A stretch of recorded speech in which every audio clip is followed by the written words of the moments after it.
In history, there have been few attempts to remove the blessed body of Rasulullah sallallahu alaihi wasallam. There was a very famous Muslim leader. His name was Nuruddin Zinki. Nuruddin Zinki was part of the Seljuk Empire, and he ruled over Syria. And he was the mentor of Salah ad-Din al-Ayyubi. One time, Nuruddin, after praying Tahajjud, he went to sleep, and in his dream, he saw Rasulullah sallallahu alayhi wasallam.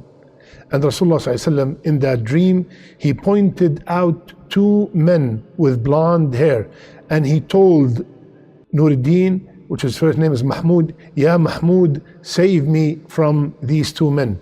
Mahmud woke up from the dream. He was, surprised. What kind of dream is this? And he did not pay much attention to it until he saw it 3 times in a row. Ya Mahmud, save me from these two men. Allahu Akbar. Jamaluddin al-Mawsili advised him to not to tell anyone and to immediately go to Medina. It said it took 16 days to arrive, and when he arrived there, the governor of Medina was surprised because he was not notified that he was coming. He inquired about the trip. Nuruddin informed him why did he make this trip in the middle of the night and without any prior notice. So the governor asked the Sultan if he can recognize the two men he saw in the dream. He confirmed, yes, I can. So what they did is they announced all over Medina that the Sultan is here and he wants to provide a lot of food and gifts to everybody.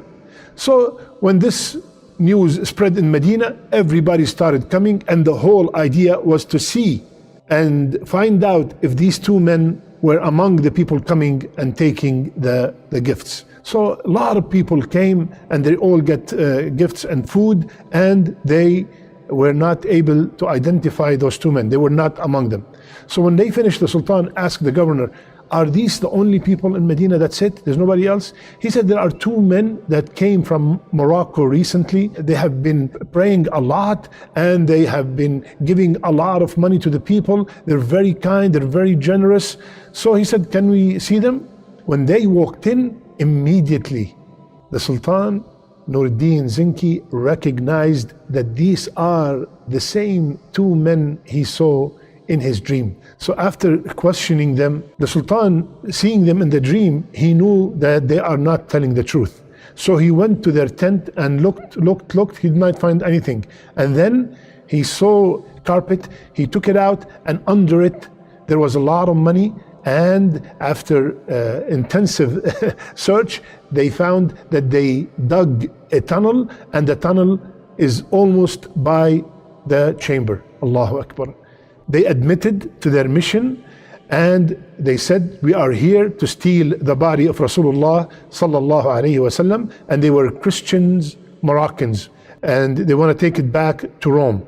They were sentenced and they were executed. Now, after this incident, Nuruddin Zinki ordered a trench to be dug around the sacred chamber, and the trench will be filled with molten lead in order to prevent any future attempts to steal the body of Rasulullah sallallahu alaihi wasallam.